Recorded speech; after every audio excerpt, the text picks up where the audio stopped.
We were just interrupted by a near-miss incident involving only marginally controlled pit bull who does have local attack history, being walked by a young woman in her early teens. This is the type of incident that concerns me greatly, is happening more and more often, and is leading to more and more animals and people being attacked.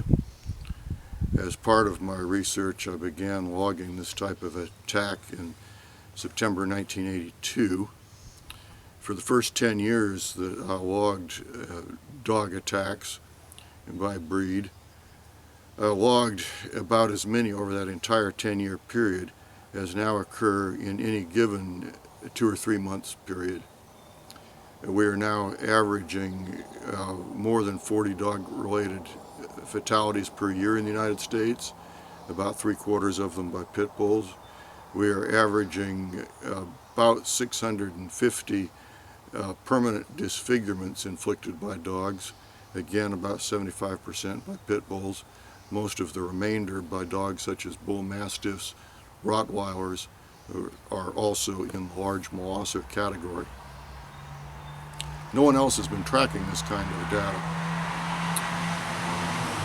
No one else has been paying attention to the implications that it has for animal care and control policy, for the ability of communities to get to no-kill animal care and control, for the corrosive effect that it has had on national organizations who feel that the way to save dogs is to basically lie about their behavior and mislead the public in ways that in the long run severely erode the credibility of the humane community with the community at large, with society at large. This kind of data tracking and analysis is one of the many things that you are hiring me to do for you when you donate to Animals 24/7 to keep me on the job. Another one is analysis of data tracking and analysis of animal collecting, animal hoarding, mass neglect, whatever you want to call it. This is also something that has exploded in frequency and is now having an impact that's roughly twice as great as Hurricane Katrina each and every year on the U.S. animal protection community. It involves more animals than Hurricane Katrina, more animals suffering than Hurricane Katrina, more than 2 times over.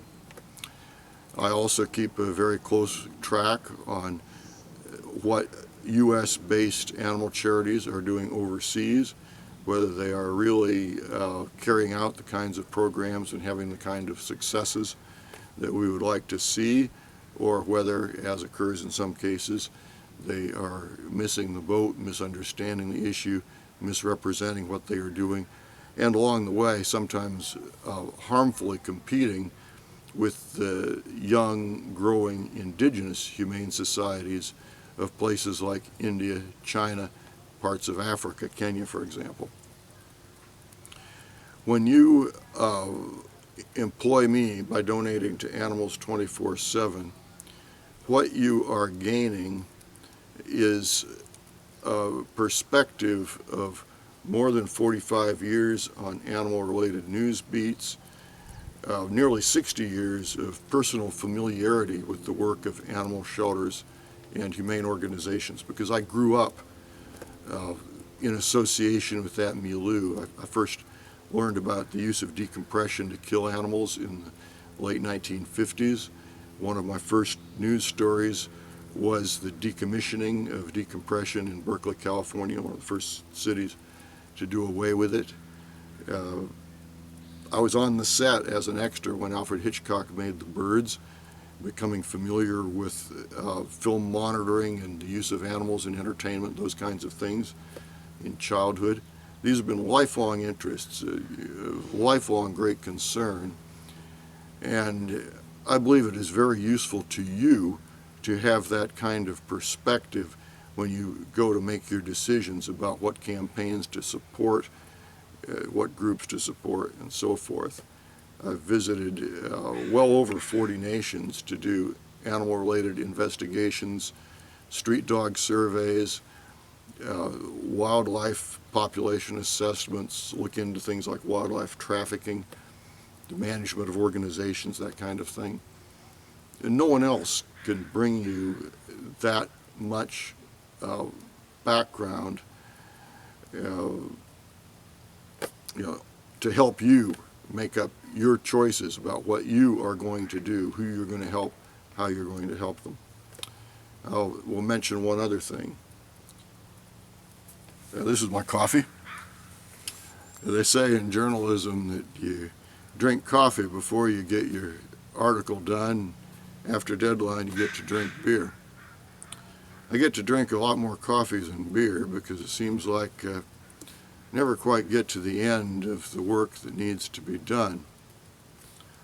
But I work cheap. I make my own coffee. I drink cheap beer. I reckon that over the 45 years that I've been reporting on animal-related issues for the humane community, I've made just about the same amount of money that one former president of the Humane Society of the United States took home in only 1 year. Is he 45 times more useful and effective than I am? You make up your own mind about that, but personally, if I was an animal charity donor, I would look at animals 24/7. I would look at the whole package, not only myself and my experience, but also the 35 years of research experience of my researcher, Kathy Chopla, the expertise of my wife, Beth, as a former animal control officer, police officer, vet tech, lifelong animal advocate.